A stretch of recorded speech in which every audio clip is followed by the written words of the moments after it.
Te queremos premiar por tu participación en el Sexto Congreso Estudiantil de Física y Matemática. Para poder adquirirlo, deberás de estar inscrito y cumplir con el 70% de asistencia en las conferencias. Para confirmar tu asistencia en cada conferencia deberás de llenar un formulario.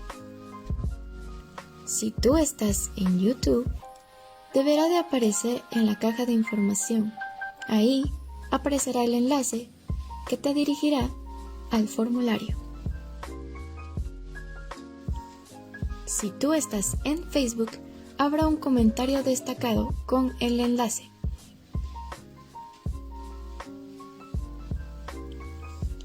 En el formulario solo te pediremos tu correo electrónico con el que te inscribiste, tu nombre y la palabra clave. Esta palabra clave aparece en cada conferencia.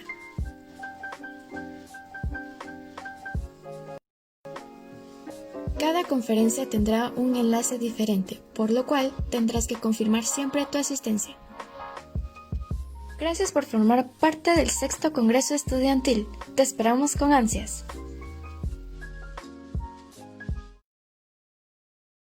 Bienvenidos a esta última charla del día del Sexto Congreso Estudiantil. Una vez más agradecerles por su presencia.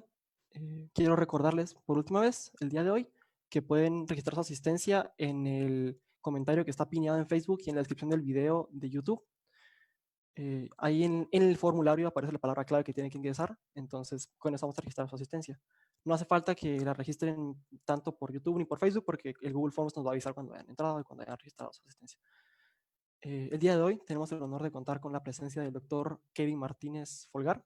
Él es experto en epidemiología, es médico y cirujano por la Universidad de San Carlos de Guatemala. Fue becado Fogarty para realizar un curso avanzado de investigación de la actividad física poblacional en el Instituto Nacional de Salud Pública de México. Ha sido profesor de programación estadística en lenguaje de Python. Es vicepresidente del Comité Institucional de Ética del INCAP. Ha trabajado en el Centro de Investigación del INCAP para la prevención de enfermedades crónicas. Actualmente es investigador y analista de datos epidemiológicos y geoespaciales en temas de salud urbana para Centroamérica, en el proyecto de salud urbana de América Latina, en colaboración con la Universidad de Drexel en Filadelfia, Estados Unidos. El día de hoy nos va a hablar sobre nos va a dar más bien una breve introducción sobre conceptos básicos en epidemiología y en qué modelos se ha basado pues, para simular cómo se distribuyen las enfermedades en Guatemala específicamente. Así que, Kevin, muchas gracias por tu presencia. Te dejamos con la palabra. El tiempo es tuyo. Muchísimas gracias. Hola, ¿qué tal? Buenas tardes a todos. Bueno, ya me hicieron el honor de presentarme. Mi nombre es Kevin Martínez. Yo, pues, como decían, soy médico y cirujano. Hice un diplomado en el Instituto de Salud Pública de México y actualmente soy estudiante doctoral en epidemiología en la Universidad de Drexel, acá en Filadelfia, Estados Unidos. Y soy miembro de la Red Latinoamericana y el Caribe de Salud Urbana. Para introducirles un poco el concepto de qué es lo que hago y qué es en sí la epidemiología, porque mucha gente piensa como epidemiología, epidemias, y ahorita hay una epidemia, entonces eso es como que prácticamente todo lo que hacemos, pero no, hay muchísimas cosas, ¿no? La epidemiología es el estudio de la distribución de las causas y enfermedades en una población. Entonces, nosotros pensamos de que la medicina y la salud en sí es cuando vamos al médico, ¿no? O sea, yo me formé como médico, entonces crecí con esa idea de que salud igual medicina igual consulta clínica, ¿no? Entonces, entre más consulta tenemos, más salud hay en una población, ¿no? Pero realmente eso no es lo ideal. La epidemiología estudia esto, ¿no? O sea, nosotros tenemos causas directas o indirectas que nos enferman, nos quitan nuestra salud. Y de ahí pasamos de un estado de sano a enfermo, y ahí es cuando necesitamos atención médica. Pero entonces la manera en la que pensamos no debería de ser, bueno, más hospitales, más salud, sino que es cómo evitamos que las causas nos enfermen de inicio, ¿no? Entonces, eso solo se puede cambiar con política pública y no pensando que el sistema de salud es lo único que deberíamos de preocuparnos cuando hablamos de salud, ¿no? Con eso en mente, quiero pasar a este otro diagrama. En epidemiología nosotros hablamos de diagramas acíclicos causales, que ese es un término que tenemos prestado de la matemática, ¿no? De cómo esto nos causa, como A causa B, como A y como B, si causa C, entonces B es un mediador. Y hablamos de confusores, hablamos de un montón de términos epidemiológicos. En este diagrama, que es en donde nosotros queremos saber cuál es la relación entre el material particulado de 2.5 micras, que es de contaminación ambiental, cuál es el efecto que tiene eso en la mortalidad por COVID, ¿sí? ¿Cuál es el efecto? En este diagrama que hizo un amigo mío, que ahora es el director de epidemiología en Colombia, a él diagramaba todas las posibles causas. Nosotros sabemos que el material particulado nos causa enfermedad pulmonar, sabemos que nos causa enfermedad cardíaca, que nos causa hipertensión, que nos causa diabetes, y esto a la vez nos causa, nos condiciona a una mayor mortalidad por COVID. La obesidad también nos condiciona a padecer enfermedad cardiovascular, el fumar también nos condiciona a padecer diabetes, enfermedad cardiovascular e hipertensión. Entonces, como todo esto se correlacionaba con la mortalidad por COVID. Y acá también él ponía la relación que pudiera haber entre la densidad poblacional, la infección por COVID, la mortalidad final, ¿no? A más densidad poblacional, mayor contaminación, a mayor contaminación, más factores crónicos, y esto a su vez aumentaba la mortalidad, ¿no? O sea, esto es para también brindarles a ustedes un marco en donde todo al final del día se relaciona con todo. O sea, nosotros vivimos en sistemas complejos en donde no podemos decir, una persona que tiene esto tiene más riesgo solo porque sí. O sea, también el lugar importa, en dónde estamos, cómo vivimos, cuál es la política pública de nuestro país, cómo está respondiendo el gobierno, nos afecta a todos. O sea, no porque yo me cuide significa que yo no voy a estar bien. O sea, la salud pública no es individual, no es de que con que no me pase a mí todo está bien, sino que yo dependo del lugar en donde vivo, las oportunidades que vivo, ¿no?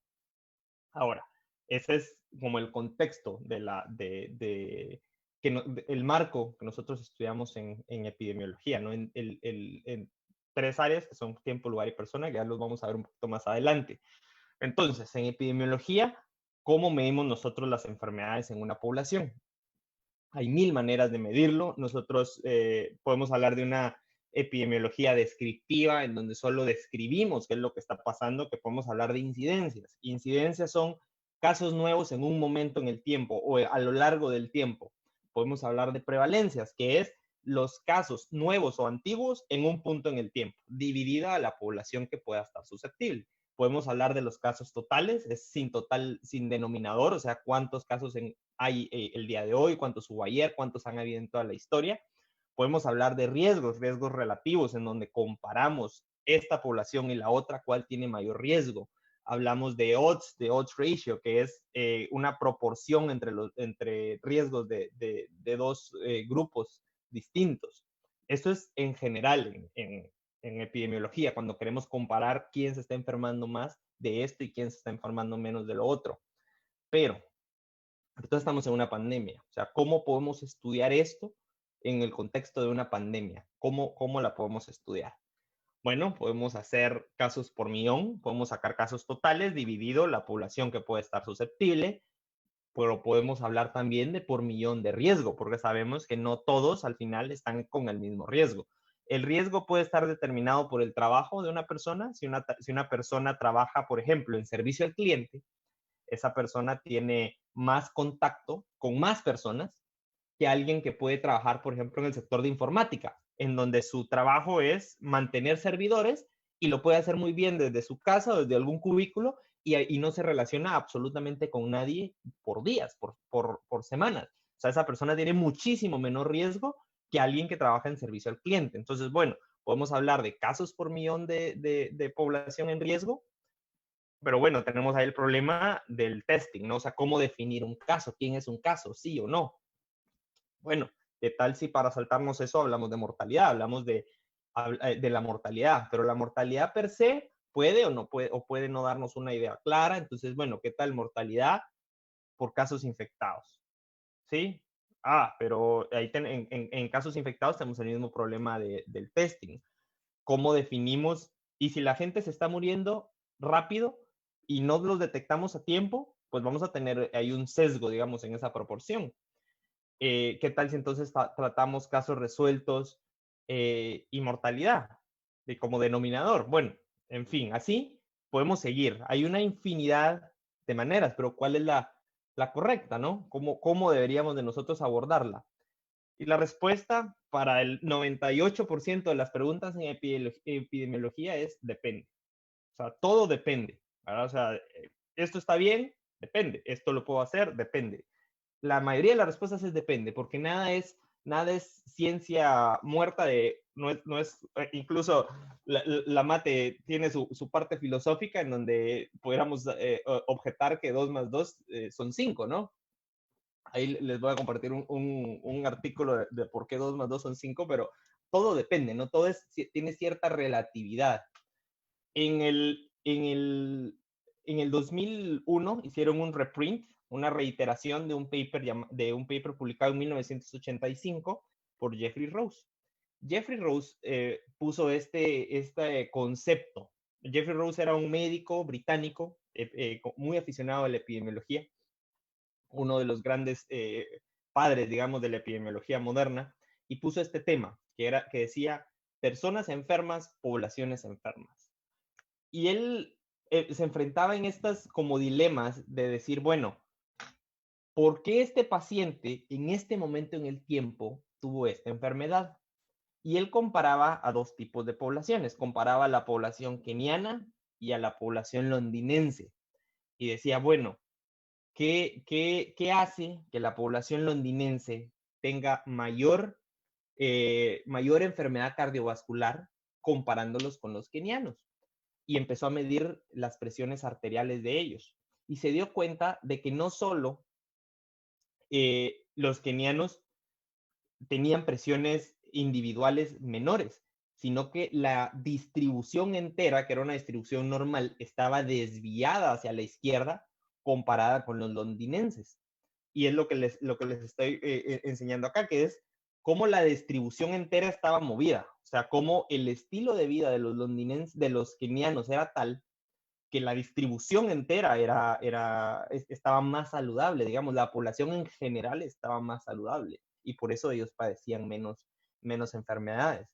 Entonces, dividiendo esa pregunta de por qué este paciente tiene esta enfermedad en este punto en el tiempo, tenemos esa triada epidemiológica que es lo de persona, de que es por qué este paciente tiene esta enfermedad en este punto en el tiempo, que tenemos persona, lugar y tiempo, que es en dónde lo está teniendo, por qué el keniano no lo tenía y el londinense sí tenía este mayor riesgo, ¿no? Entonces, cuando hablamos de persona, nosotros podemos decir, bueno, tenemos factores de riesgo, tenemos enfermedades crónicas, tenemos grupos etarios específicos. Cuando hablamos de tiempo, podemos decir, bueno, infectividad, ¿qué tan presente está el virus en este momento? ¿Cuántos contactos por persona a día tiene una persona cualquiera que pueda aumentar, digamos, esto con el tiempo? De espacio, podemos hablar de en dónde es que las personas están infectando trabajo, hogar, estudio, etcétera. Y bueno, con eso podemos hacer comparaciones. Ya como muchos de ustedes habrán visto, está este dashboard que lo alimenta la Universidad de Johns Hopkins, en donde ya a la fecha ya tenemos 33 millones de casos de coronavirus. Y esto es comparando solo números totales. ¿Se puede hacer? Claro que se puede hacer. Tiene sus limitantes, como todo en epidemiología, no hay nada absolutamente perfecto, pero lo podemos hacer. Entonces, ya vimos que podemos analizarlo desde los 3 puntos de vista de persona, tiempo y lugar, y también podemos sacar un número más. Antes estaba más sonado que ahora, que era el número de R0 o R0, que lo que significa es el número de casos secundarios a un caso positivo en promedio. O sea, si yo tengo una persona y esta persona tuvo contacto con 5, pero infectó a 3, entonces creó 3 nuevos casos. Entonces el R0 es de 3. Si en lugar de 3 esta misma persona generó 2, pues el R0 es de 2. Si esta persona tuvo contacto con 5 y el R0 es de 5, entonces esta persona es la que más me va a contagiar el virus que esta otra. Nosotros, la capacidad de contagiar el virus, que viene dada por la virulencia del virus, esa no la podemos cambiar, esas son particularidades muy propias del virus, pero nosotros podemos cambiar los contactos. Entonces, si una persona tiene menos contactos, pues menos va a ser el R0. Ahora, ¿cuál es el R0 en Guatemala? Si analizamos una gráfica de serie de tiempo, desde que tuvimos el primer caso, el 13 de abril, hasta el domingo, que fue el 26 de septiembre, hasta el viernes, perdón, podemos ver que hemos tenido un aumento del número de casos y más o menos tuvimos en julio como el pico, digamos, y a partir de ahí han venido bajando. Ahora, esto tiene diferentes limitaciones. La primera limitación es de que el número de testing no sabemos si es todavía el adecuado, porque según nuestro número de positividad, no nos consta que sea el ideal. Primero. Segundo, que no sabemos a quiénes les están haciendo las pruebas. ¿Será que se les están haciendo las pruebas a los que sí necesitan hacerse una prueba o no? Porque según otros datos previos, parece que el 50% de todas las pruebas se estaban haciendo en lo privado. Entonces ahí, ¿cuánta gente? Si el 50% se estaba haciendo en lo privado, sabemos que no el 50% de Guatemala entera tiene la capacidad para pagar una prueba en lo privado. Entonces ahí ya vemos ciertas disparidades en el testeo, que alguien que tiene una mejor situación socioeconómica, pues a lo mejor no va a tener más exposición al virus, ¿verdad? Entonces ahí vemos ciertas disparidades que ya no nos dan una imagen clara de que acá puede estar a la baja o puede no estar a la baja. Con esta gráfica, nosotros podemos calcular un número de reproducción dependiente en el tiempo. Yo aquí lo calculé de tres maneras. Calculé uno que es dependiente en el tiempo, calculé uno utilizando un modelo exponencial y calculé otro utilizando un modelo de maximum likelihood. Con estos tres modelos, que más o menos andan en 1.20, 1.25, pero el de dependiente en el tiempo pueden ver que es bastante errático, o sea, sube, baja, porque no sabemos, aquí hubo un punto en el que estuvo alto por un tiempo, o sea, casi hasta a un poquito arriba de 2, y lo ideal es de que este número esté por debajo de 1.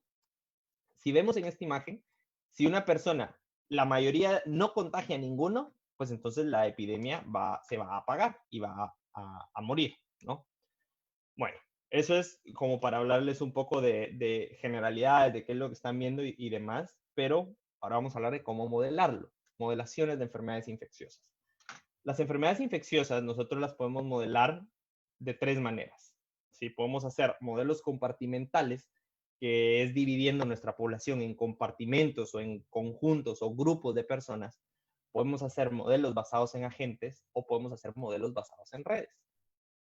El modelo compartimental, que es el más sencillo de hacer y es el que yo les voy a enseñar un ejemplo más adelante, en este nosotros dividimos a nuestra población entera en la cantidad de conjuntos o de compartimentos que nosotros necesitemos.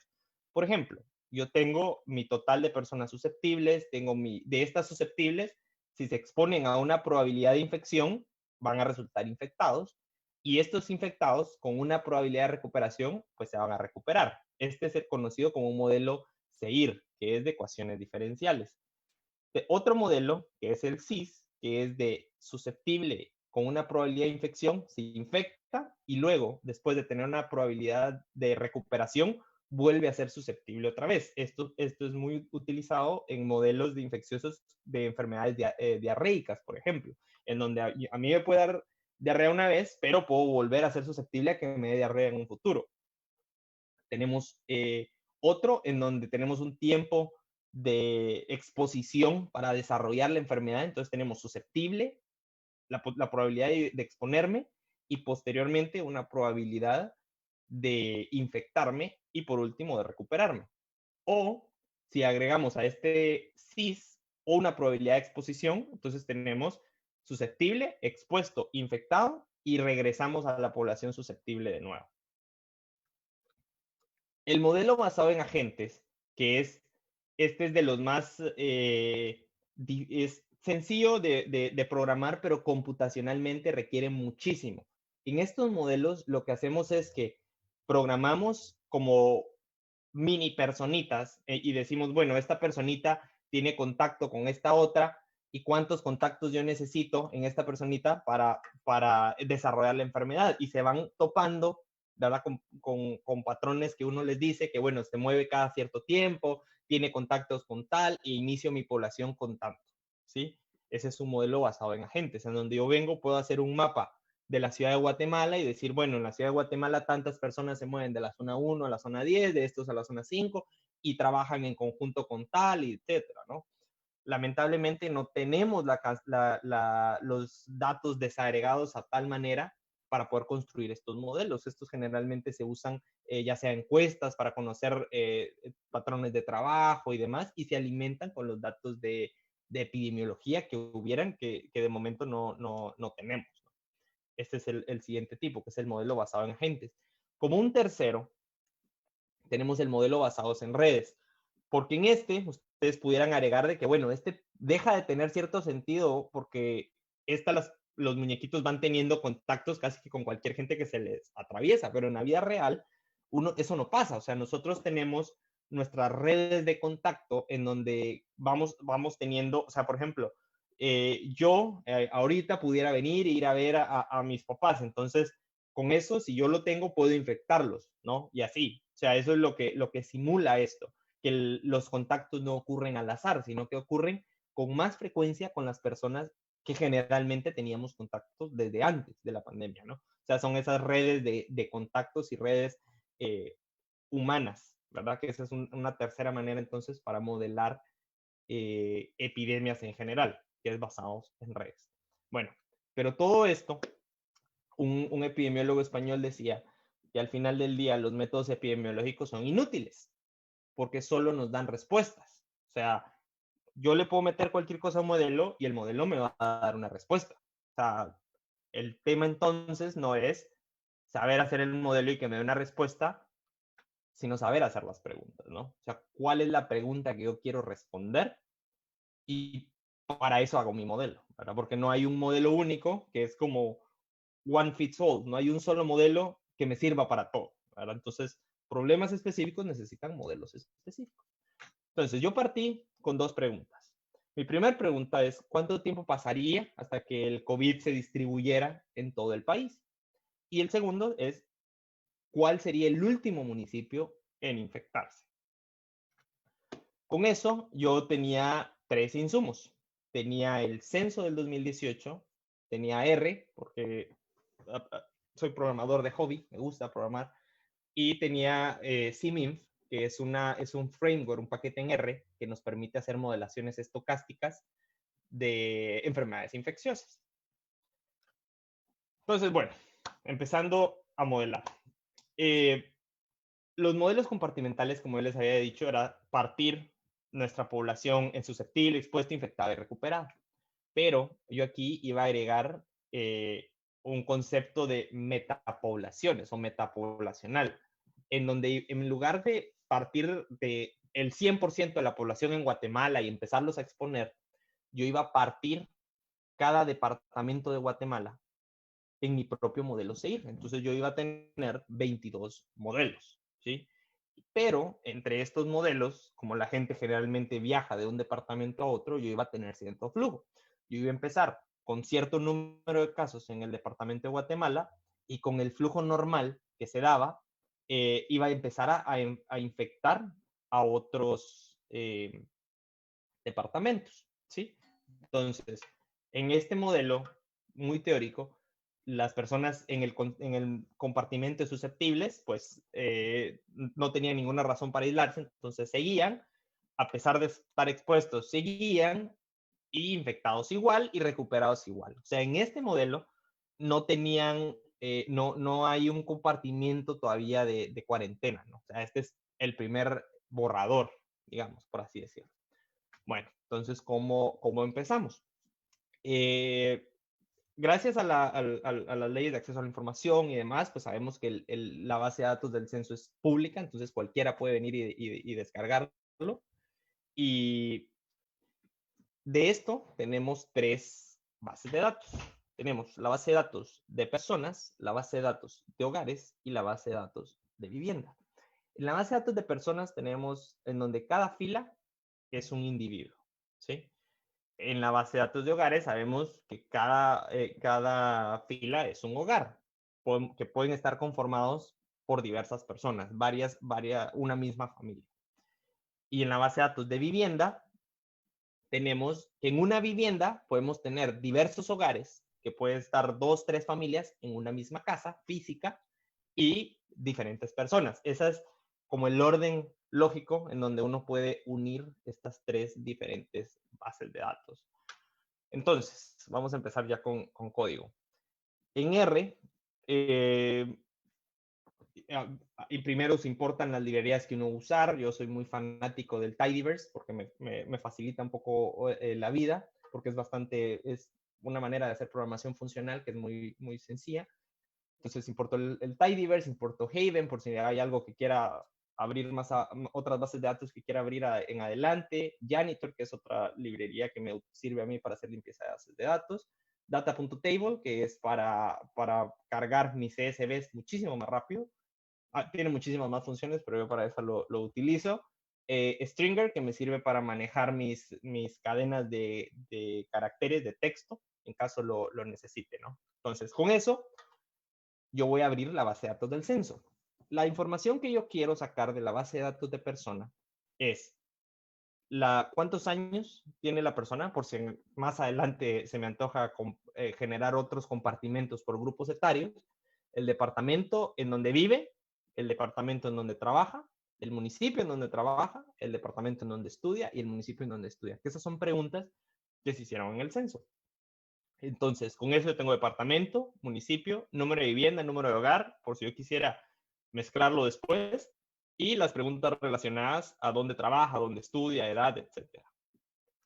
Bueno, con eso, yo necesito mi primer compartimento, ¿no? Que es susceptibles, el total de población que yo tengo en un departamento. Entonces, eso es bastante sencillo. Con la base de datos que ya abrí, agrupo por departamento el total de filas que tengo en ese departamento. Ya con eso yo ya sé la población de ese departamento. Sí, la guardo como población departamento y de ahí le exporto como un CSV. Hasta ahí vamos bien. Entonces yo ya cumplí con este primer cuadrito, digamos, de cuál es mi población en mi modelo, mis susceptibles, digamos. Aún me falta crear todo esto por mis 22 departamentos, pero bueno.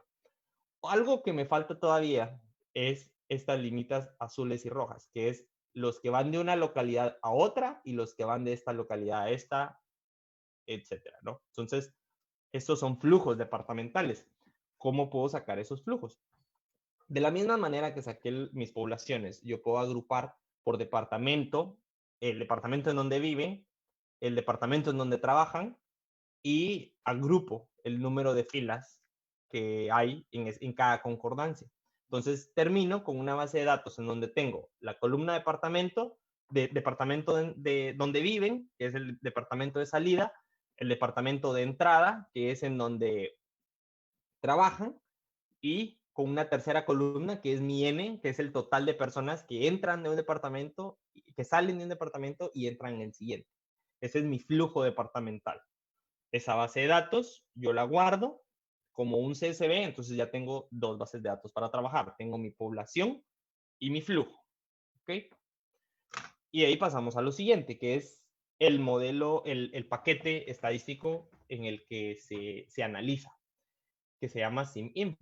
Este permite hacer principalmente modelos de ecuaciones diferenciales de manera fácil y lo optimiza en C. O sea, yo hago la programación en R, pero R, por ser un lenguaje de alto nivel, que significa que yo escribo un comando y tengo una respuesta, no necesito compilarlo, es demasiado lento cuando uno quiere resolver ecuaciones matemáticas que llevan mucho poder computacional.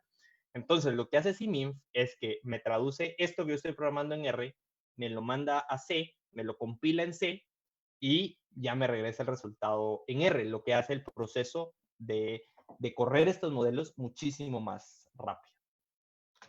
Entonces, ¿cómo lo uso? Bueno, lo primero es importar la librería, que es library siminf, ya después de instalarla.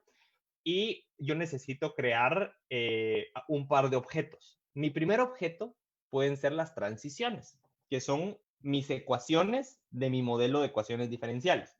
En este ejemplo, que es un modelo S y R, yo tengo que, bueno, mi modelo, mi compartimento S se pasa, o sea, la función que va de S, de susceptible a infectado, viene dada por mi beta, que es mi probabilidad de infectarme, digamos, por mi población en ese momento de susceptibles, por los infectados anteriores, dividido mi población total. Y de tengo mi probabilidad de recuperarme, que es gamma. Entonces tengo, para pasar del compartimento de infectados a recuperados, que es gamma por la población de infectados que tengo, y ese es mi ritmo de cambio en R. Y mis compartimentos, que es S y R.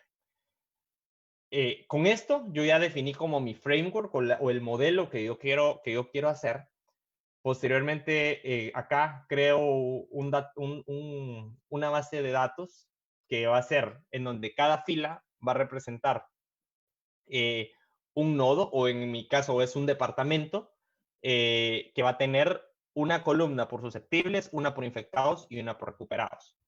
Y de ahí voy a compilar este modelo en mis transiciones, es esto que ya definí acá, mis compartimentos, son estos que definí acá, mi data global, que es cuál es el valor determinado de beta, que eso es otro problema que tienen los modelos compartimentales, es que son determinísticos, es de que yo determino mi probabilidad. Y si se recuerdan de lo de del R0 que vimos anteriormente, que es el R0 variante en el tiempo, pues ese beta no es estático, ese beta se va a ver afectado por 1000 razones más. Pero bueno, vamos a ver más adelante las posibles soluciones que pudiéramos tener para eso. Bueno, tenemos nuestra probabilidad en gamma, nuestra probabilidad en beta, nuestra probabilidad en gamma, U0, que es nuestra población inicial, que es este data frame que creamos acá, y nuestra línea de tiempo en el que vamos a resolver nuestra ecuación diferencial. O sea, para resolver una ecuación diferencial nosotros necesitamos discretizar esto en el tiempo, o sea, definir unidades de tiempo en donde vamos a esperar resultados, ¿no? Entonces acá se definió de 1 a 180, ¿sí? Y ya con eso uno corre el modelo y ya tiene un resultado, ¿sí? O sea, esto es cómo se usa. Todavía no hemos entrado a cómo lo podemos aplicar con los datos que ya creamos de Guatemala, un par de slides anteriores. Lo corremos utilizando run, lo guardamos con un objeto llamado como querramos, acá se llama result, y cuando lo imprimimos podemos ver el nombre del tipo de modelo que utilizamos, los nodos que teníamos, que nodos equivaldría a los departamentos que vamos a usar después, transiciones, que es la transición entre compartimentos, que es, por ejemplo, acá era de susceptible a infectados y de infectados a recuperados. Y bueno, los compartimentos, el valor mínimo, mediano y máximo durante todo el modelo de cómo se comportó, ¿no? Bueno, lo podemos graficar, podemos ver cómo se comportaron los tres compartimentos a lo largo del tiempo. También tenemos dos funciones más que nos sirven para extraer datos, como trajectory, que lo que me dice es esos resultados de esa discretización que hicimos, que es como en el día 1, cómo estaba el nódulo 1, en el día 2, cómo estaba el nódulo 1 con tales compartimentos, ¿no? Entonces me dice los números totales que había en cada compartimento, en un punto específico, en un departamento específico, ¿no? Eso saco con trajectory.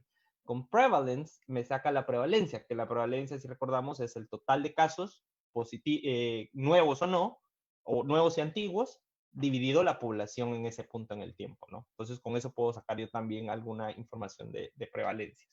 Bueno, entonces, regresando a nuestro modelo, ya sabemos más o menos cómo aplicar lo de CMIM, ahora prosigamos cómo hacerlo, ¿no?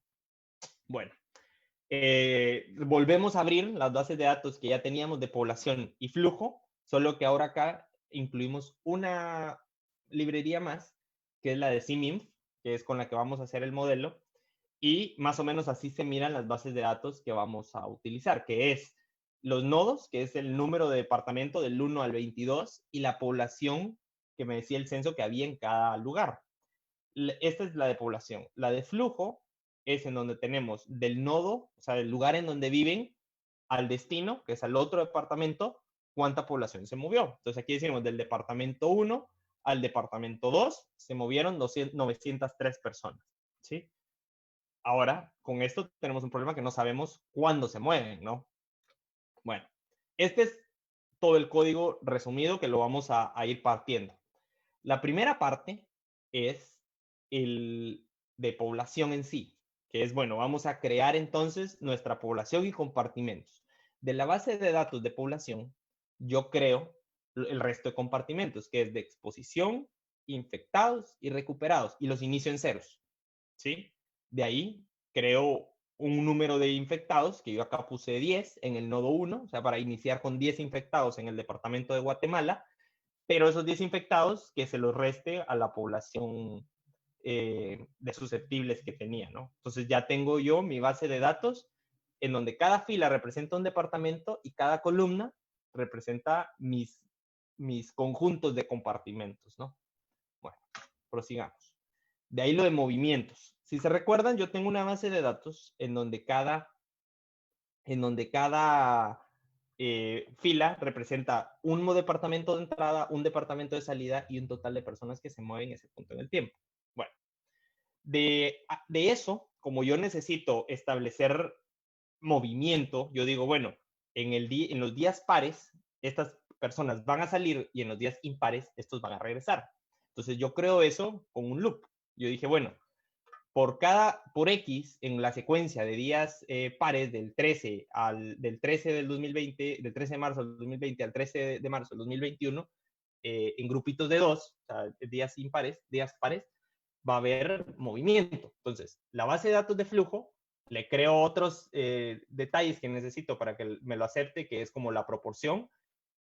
Yo estoy trabajando con números enteros, pero también puedo trabajar con movimiento de proporción, que es como si yo no quiero que se mueva 900 personas, sino que puedo dividir 900 dividido el total de personas que viven ahí y yo tengo entonces la proporción de personas que se mueven a otro departamento, ¿no? Entonces, pero como estoy trabajando con números reales, mi proporción va a ser 0.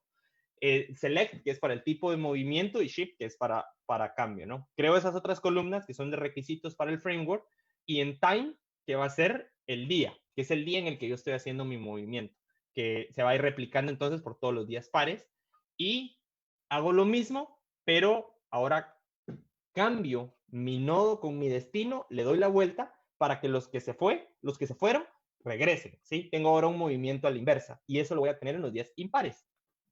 Todos estos movimientos de repetir esto 365 veces, entonces yo tengo un año de movimiento de ir, venir, ir, venir, ir, venir, ir, venir, diario.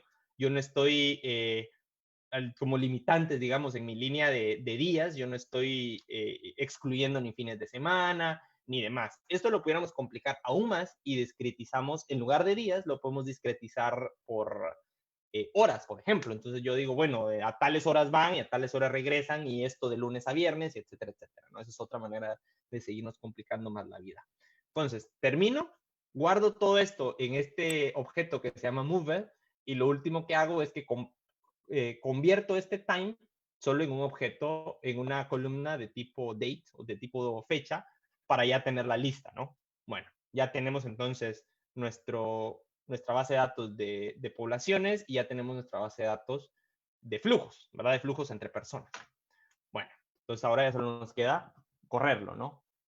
Como el modelo seguir es bastante usado, no es necesario compilarlo con las fórmulas que les enseñé yo al principio. Entonces solo hay una función que se llama seguir, en donde nosotros definimos el U0, que es nuestra población con nuestros compartimentos, el time span, que es la cantidad de días en las que vamos a discretizar para resolver nuestra ecuación diferencial, que acá son los mismos días que utilicé acá, del 13 al 14 de marzo, del 13 al 14 de marzo, discretizado en días, mi beta, mi epsilon y mi gamma. Que estos yo los puse solo porque sí, o sea, no tienen ninguna explicación científica. Obviamente podemos buscar muchas más explicaciones o podemos hacer, por ejemplo, muchas ecuaciones diferenciales, muchos de estos modelos en periodos de tiempo más pequeños, con betas, epsilons y gammas ya definidos, ¿no? Utilizando los modelos el R0 dependiente en el tiempo, ¿no? Con ese R0 podemos sacar un beta y con el beta pudiéramos discretizar y decir, bueno, en este periodo el beta fue tal, vamos a modificar el beta para el siguiente periodo, y etcétera, etcétera, ¿no? Ya con eso vamos beta, epsilon, gamma. De ahí yo creo una semilla, porque esto tiene la parte estocástica de esto, que es determinístico, es de que en cada día en cada día me va a correr, perdón, se me fue.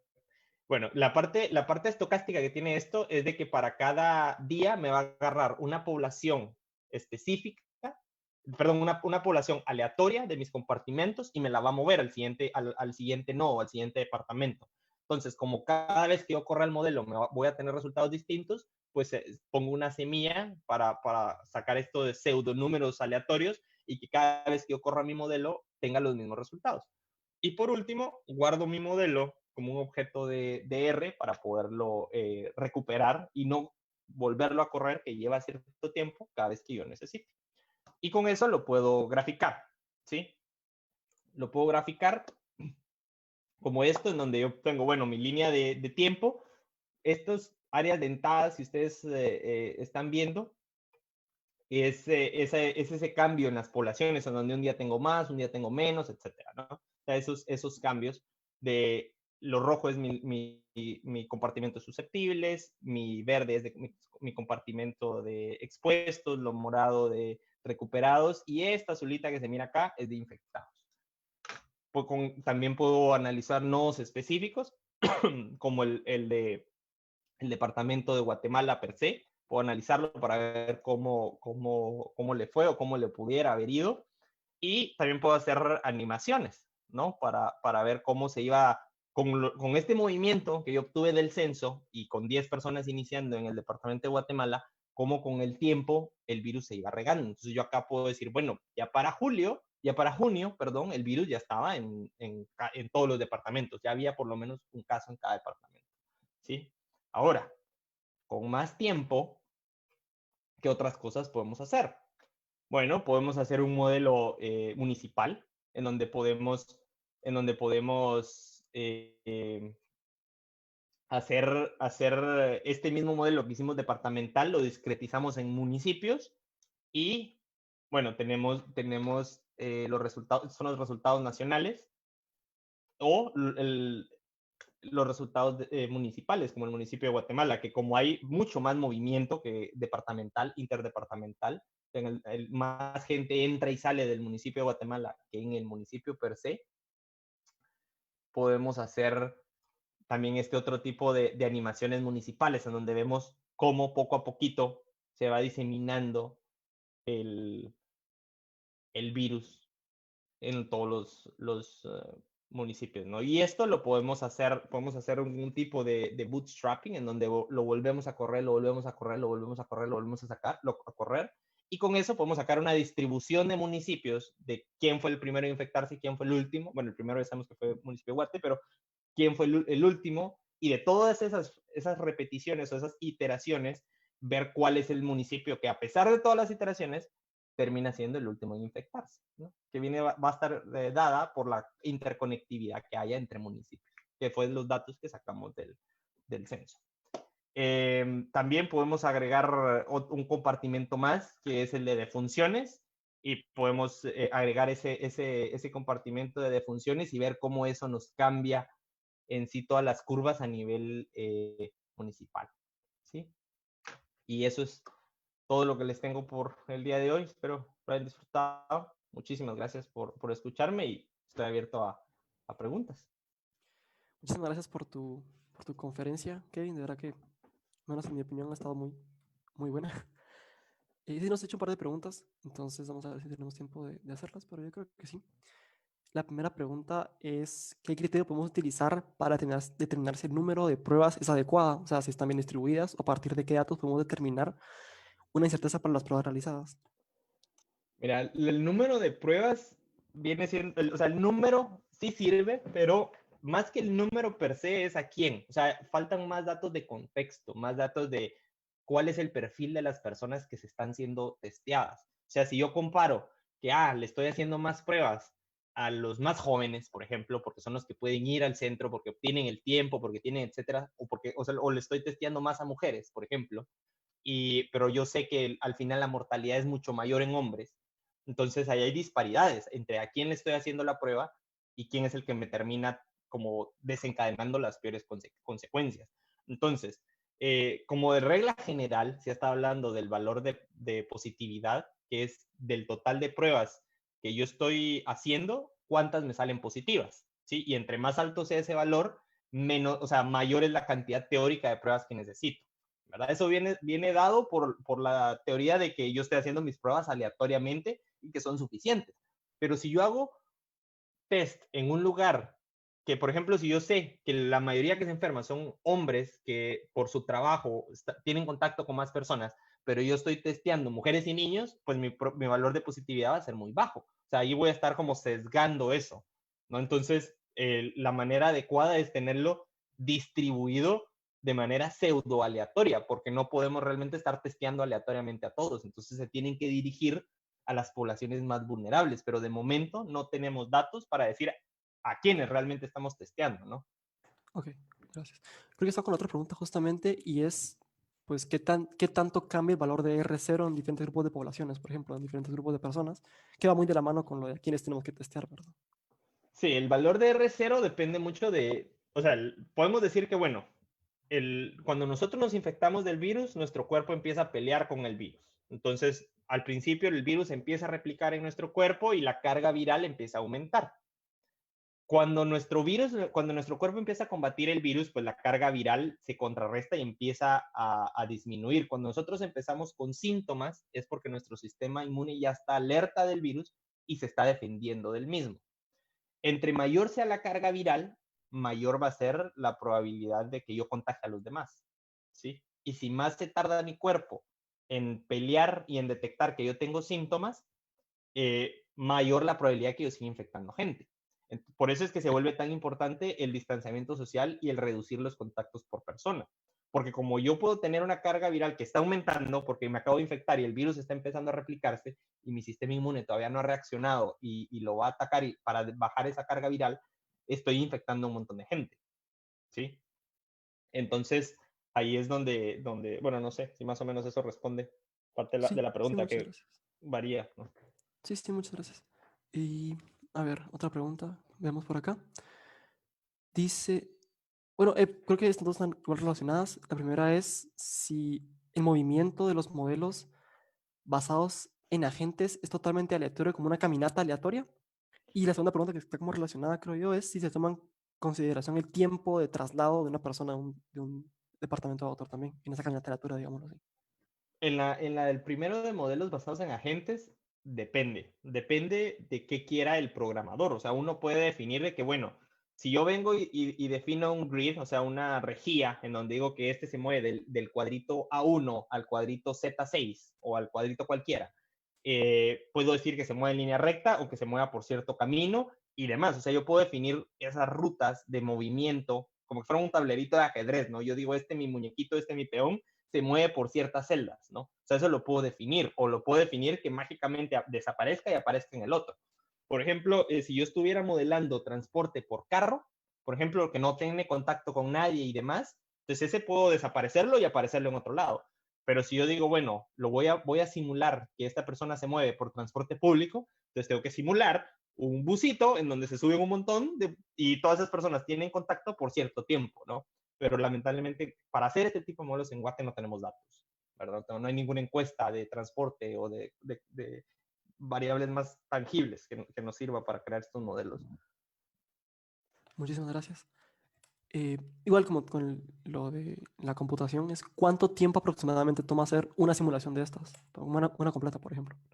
Bueno, depende. O sea, todas estas se vuelven exponenciales con qué es lo que estás haciendo. Porque, por ejemplo, si el de departamentos solo es una base de datos de movimiento que es de 22 por 365 días, ¿no? O sea, es una base de datos relativamente chiquita. Pero si multiplicamos el total de municipios, que son 320, si no estoy mal, por 365, o sea, ya el número es muchísimo más. Y si lo vas a multiplicar porque vas a correr 100 modelos, entonces todo eso se te va ampliando y tarda. El modelo de departamentos se tarda segundos, es súper rápido. El de uno de municipios tarda un minuto, creo, menos de un minuto, porque la computación, como se hace en C, es muchísimo más rápido, ¿no?